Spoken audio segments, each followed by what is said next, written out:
This story has helped an awful lot of people. I hope it'll help you. I want you to listen, please, to the story. Whatever you put your attention on will expand in your experience. As I think of non-duality, actually, even the direct path is a path. And I don't really have a path.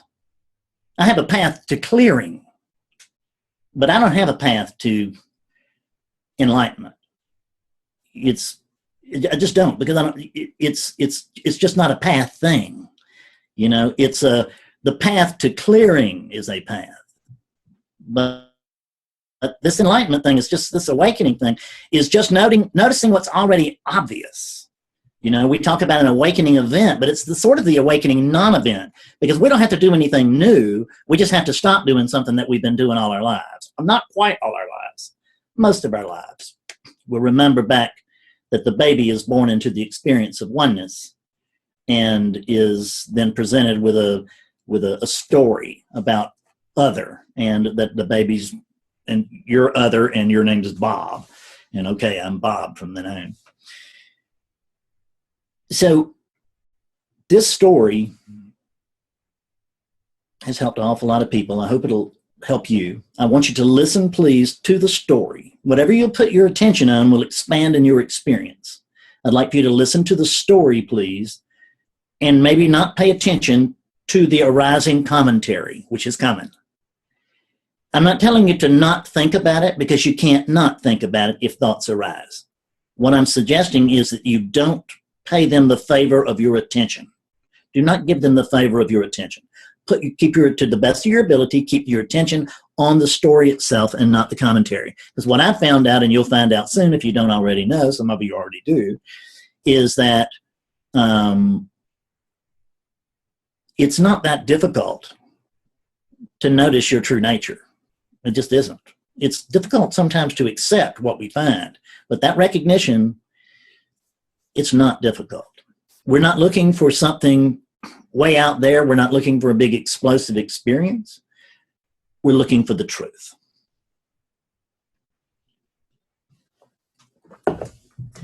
So in this story, what I'm going to do is I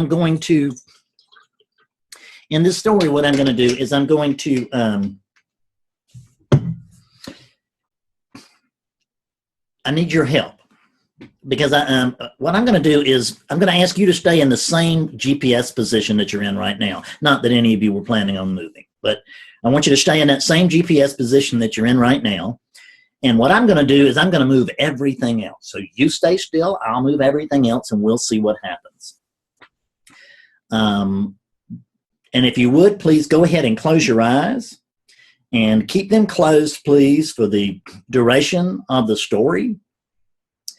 It's not against the law to have your eyes open, but this is not going to work for you nearly as well if you have your eyes open, because you're going to get distracted.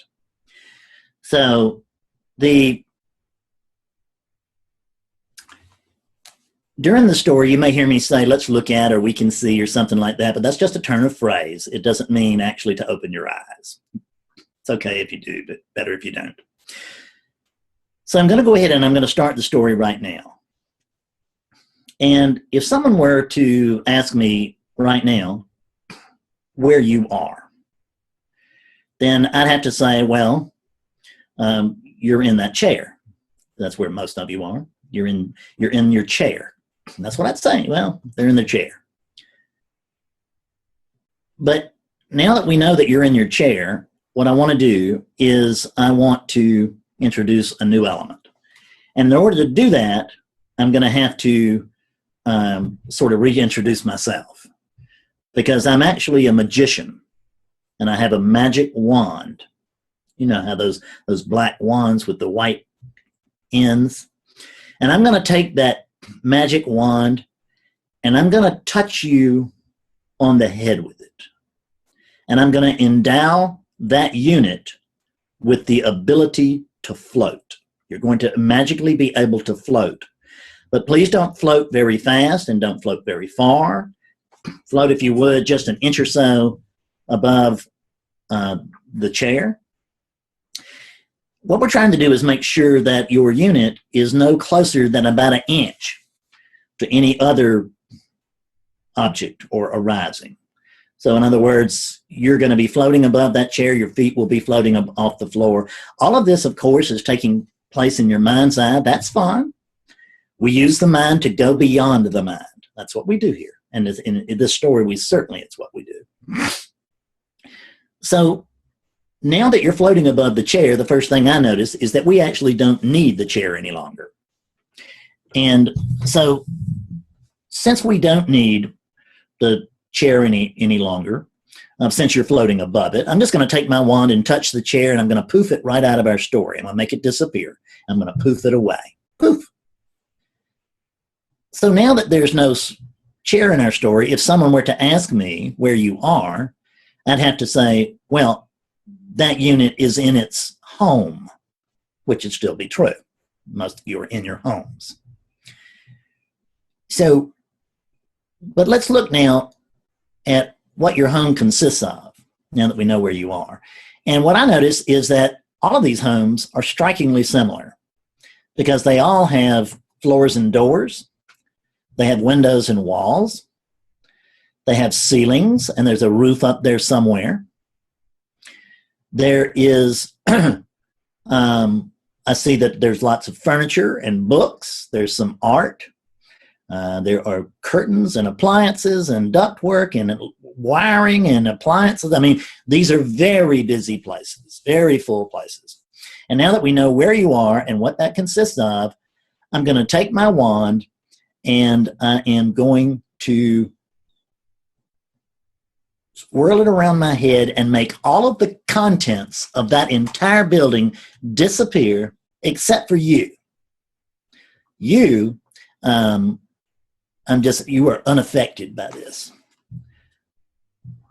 But now that I've got an empty building except for you, I notice I don't actually need it very much. So I'm going to now touch the building itself, and I'm going to make it disappear as well. And now that I've made that building disappear, what I see is that, and you're still unaffected, by the way. You're still unaffected. Now that I've made that building disappear, if someone asks me where you are, I'm going to have to say, well, you're outside, because that's where you'll be. You should be outside, floating above where that building used to be. And when we look around at outside to see what it's composed of, well, the first thing that catches our eye is the sun. It's that big, bright yellow sun just shining down on us. And then, of course, there's the sky, and there are clouds in the sky. But these things are not our real touchstones to outside. I think our real touchstone to outside is the planet Earth. I say that because when we're walking along the surface of the planet Earth, and we walk into a structure of any sort, then we can announce, I am inside. Later on, if we leave that structure, then we can announce, I am outside. So I think it's the Earth itself that is our touchstone to outside. And having noticed that, I'm going to take my wand and I'm going to touch the Earth, and I'm going to make the planet Earth disappear from our story. So now we don't have a planet Earth. As a matter of fact, now that we don't have a planet Earth, we don't have a sky, and we don't have clouds either, because that was the atmosphere. No planet, no atmosphere. So let's look and see if there's enough left in this story for it to continue, to warrant our going forward.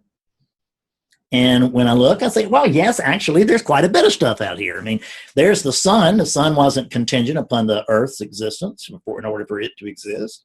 So there's the sun. It's still shining down very nicely on us. And hey, look at that.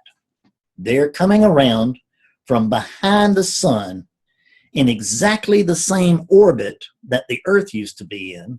There you are. There's your little unit just floating right there.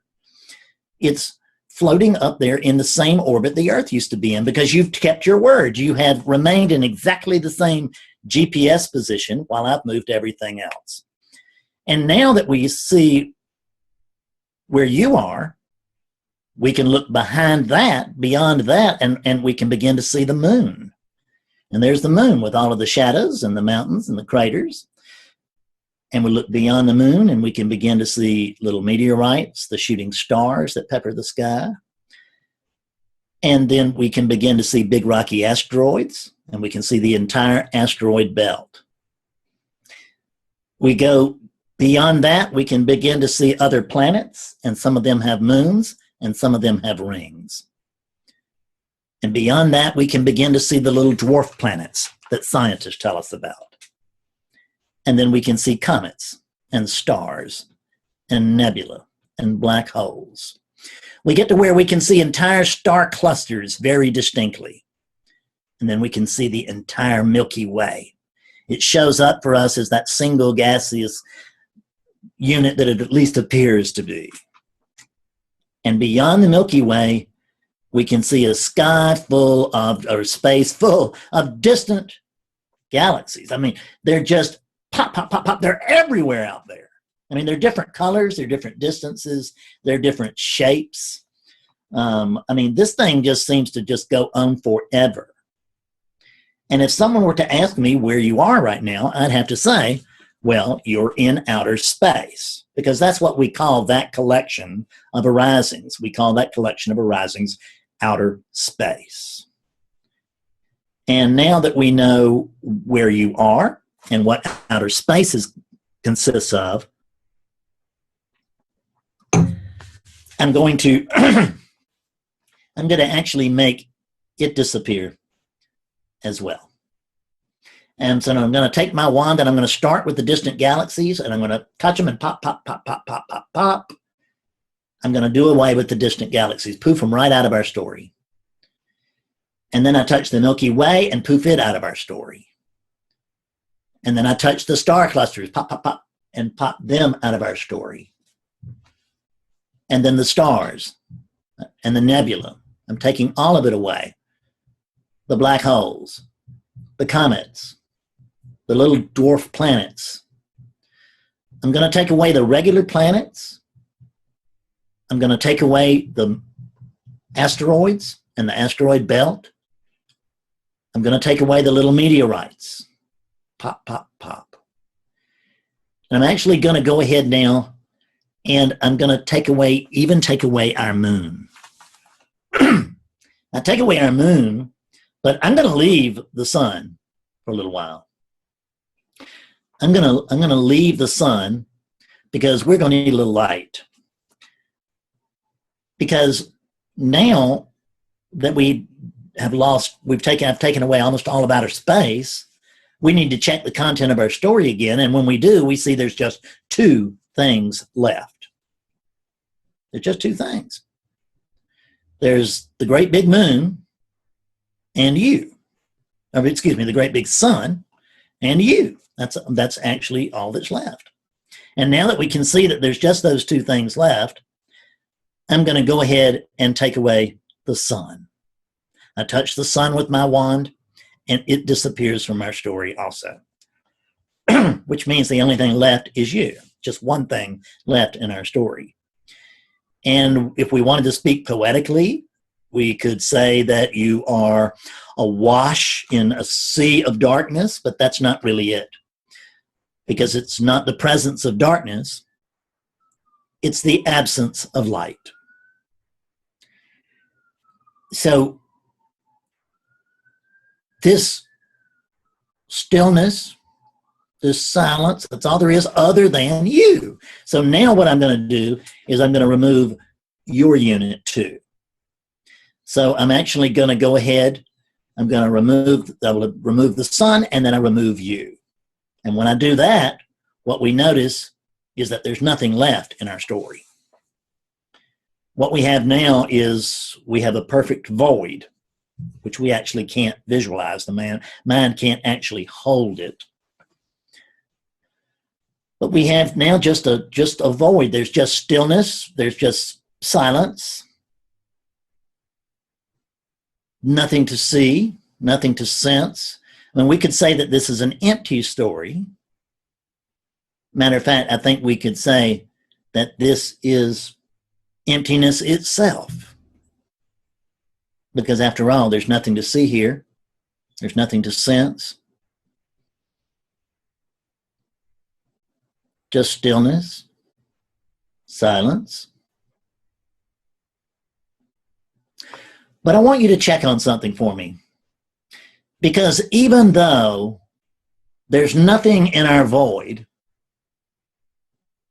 to sense or to see, do you notice that you're still there?